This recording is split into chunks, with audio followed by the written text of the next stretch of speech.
Salam sejahtera bagi Bapak Ibu yang diberkati Tuhan. Selamat pagi, selamat berjumpa kembali dalam saat teduh pagi ini. Mari kita nyatakan puji syukur kepada Tuhan atas segala kemurahan-Nya yang boleh kita alami dan rasakan sepanjang kehidupan kita dan terus menerus. Kita akan mendengarkan firman Tuhan. Namun sebelum itu mari kita berdoa. Bapa di sorga, dipermuliakanlah nama-Mu, datanglah kerajaan-Mu, jadilah kehendak-Mu di bumi maupun di sorga. Yang saat ini kami akan membaca dan mendengarkan firman-Mu. Tolonglah kami dengan kuasa Roh Kudus, kami dapat memperoleh hikmat dari Tuhan ketika kami membaca dan merenungkan firman-Mu untuk kehidupan hari ini. Bersabdalah ya Tuhan dan ampunilah kami, dengan kuasa Roh Kudus kami dimampukan untuk mengerti akan firman-Mu, bahkan untuk melakukannya. Di dalam nama Tuhan Yesus kami berdoa. Amin. Saudara-saudara, bacaan kita dalam Ibrani pasal 9 ayat 23 sampai 28. Ibrani 9 ayat 23 sampai 28. Sabda Tuhan mengatakan demikian. Jadi segala sesuatu yang melambangkan apa yang ada di sorga haruslah ditahirkan secara demikian. Tetapi benda-benda sorgawi sendiri oleh persembahan-persembahan yang lebih baik daripada itu.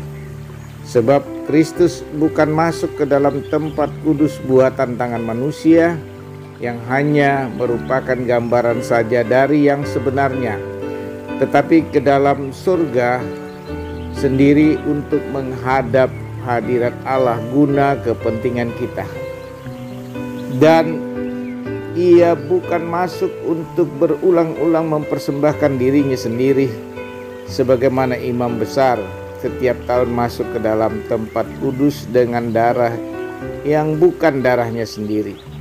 Sebab jika demikian ia harus berulang-ulang menderita sejak dunia ini dijadikan.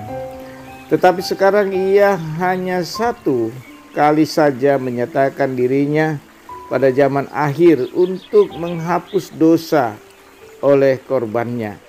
Dan sama seperti manusia ditetapkan untuk mati hanya satu kali saja, dan sesudah itu dihakimi, demikian pula Kristus hanya satu kali saja mengorbankan dirinya untuk menanggung dosa banyak orang. Sesudah itu ia akan menyatakan dirinya sekali lagi tanpa menanggung dosa untuk menganugerahkan keselamatan kepada mereka yang menantikan Dia. Amin. Saudara-saudara yang terkasih di dalam Tuhan, tema kita jaminan yang pasti. Ibu bapak yang diberkati dalam Tuhan Yesus Kristus, apakah itu jaminan yang pasti? Tema kita mengatakan demikian. Apakah itu jaminan yang pasti?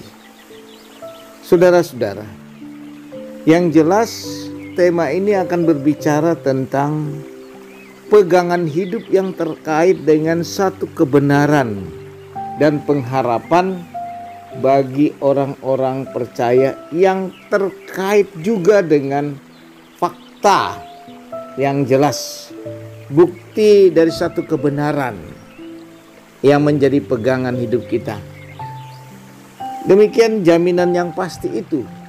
Dan ini diceritakan dalam Ibrani 9 ayat 23 sampai 29. Menegaskan beberapa hal yang terkait dengan korban Yesus Kristus yang sempurna itu. Pertama, Yesus mempersama dirinya sendiri menjadi korban persembahan, korban penyelamatan bagi orang-orang yang percaya. Dan ini digambarkan sebagaimana imam besar yang mempersembahkan korban berupa hewan Alkitab berkata, sebab tidak mungkin darah lembu jantan atau darah domba jantan menghapus dosa. Saudara-saudara yang kekasih, karena itu di dalam bacaan kita mau menegaskan jaminan yang pasti bagi kita adalah Yesus Kristus menghapus dosa manusia.